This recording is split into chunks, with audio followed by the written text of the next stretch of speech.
So this marks our next section and the last section of intrinsic renal disease, which is our glomerular diseases, probably my favorite thing to talk about. And we'll be talking about it fully in our nephrotic and nephritic syndrome lectures.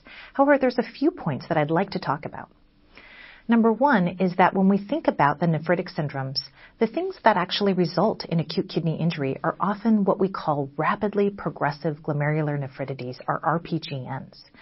And these are marked by three different types. Type 1 is known as anti-glomerular basement membrane, or anti-GBM disease.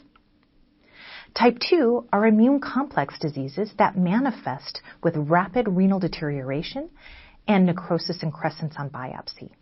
And this includes lupus nephritis, IgA nephropathy, post-infectious glomerular nephritis, and membranoproliferative glomerular nephritis. And finally, type 3, which is a personal favorite of mine, are the ANCA-associated vasculitides, also called posse-immune glomerular nephritides. And again, all three of these actually are part of the nephritic syndrome. However, when they present as a rapidly progressive GN, that means that we are losing renal function quickly. There is significant deterioration in renal function, and when we biopsy our patients morphologically, what we actually see are necrosis and crescents. So again, I'm underscoring that many diseases involve the glomeruli, but it's really the RPGNs that present as an emergent acute kidney injury that are outlined here. So there are a couple things that are really important when it comes to diagnosing our patient who has RPGNs. The laboratory evaluation is critical. The urine analysis really is important because it's going to show us that the patients have microscopic hematuria and proteinuria, typically less than nephrotic range. And remember, that hematuria often manifests as dysmorphic red cells and red blood cell casts. So again, if I'm looking at that urine sediment underneath the microscope, then I'm going to see those funny red blood cell shapes. Again, they're called dysmorphic red blood cells, and they typically look like a red blood cell with a bleb that's located on that outer membrane. Red blood cell casts, and what you can see in this image over here is that this is a trichrome stain of our patient who actually has an RPGN, and you can see all those red blood cells that are actually collecting in the tubules. Those are actually on their way to forming a red blood cell cast. Those red blood cells will bind with that TAM horse ball protein, and then once they're passed into the urine, you see this beautiful, exquisite red blood cell cast.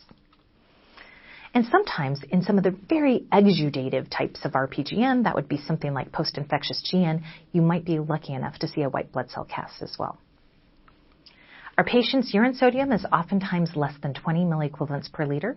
That's not because they're prerenal, but actually because of something that happens at the principal cell that causes reabsorption of sodium.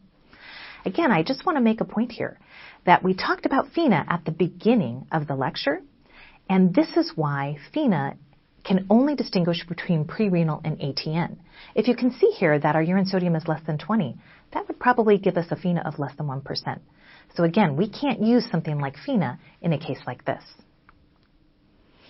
And then finally, if I really want to clinch my diagnosis for an RPGN, I have to do a renal biopsy.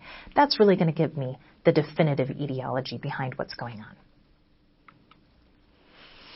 So in terms of treatment for our glomerular diseases that manifest as RPGN, it's going to depend on the underlying cause. So this typically involves high-dose parenteral steroids, which can be quite difficult for patients to take, cyclophosphamide, which is an alkylating agent, or rituximab, which is a monoclonal antibody to CD20, and then tapering those steroids over a 6-month period of time to a lower dose. Again, we'll talk about this much more in depth when we get to our nephritic syndrome lectures.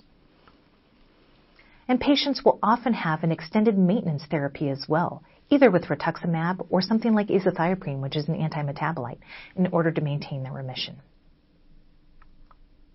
Okay, so that concludes our glomerular diseases.